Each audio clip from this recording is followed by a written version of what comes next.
Salut, c'est Jonathan, et je suis heureux de partager ce mot d'encouragement avec toi ce matin. Traverse ta solitude. Je crois qu'on a tous, à un moment ou à un autre, vécu le sentiment de solitude. Mais je voudrais quand même t'encourager et te dire ce matin que le sentiment de solitude n'est pas fait pour être cultivé. Il doit uniquement te traverser.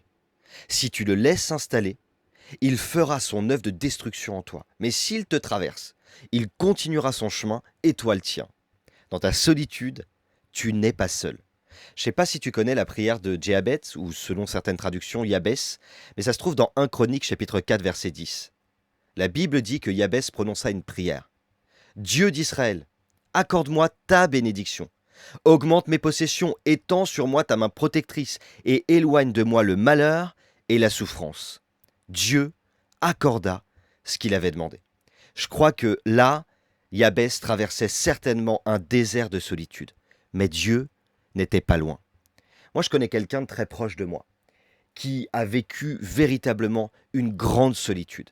Et alors qu'elle se trouvait à des centaines de kilomètres de la France et qu'elle vivait une période de sa vie compliquée, elle s'était éloignée de Dieu, peut-être même éloignée de sa foi, à cause de certaines situations de vie.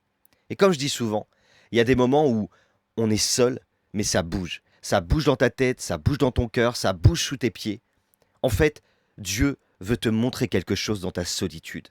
À ce moment-là, elle était dans le désert de sa solitude, et alors que certainement elle ne savait pas ce qu'allait se passer, la voix de Dieu s'est fait entendre, et le Saint-Esprit a parlé à l'intérieur d'elle. Reviens à moi.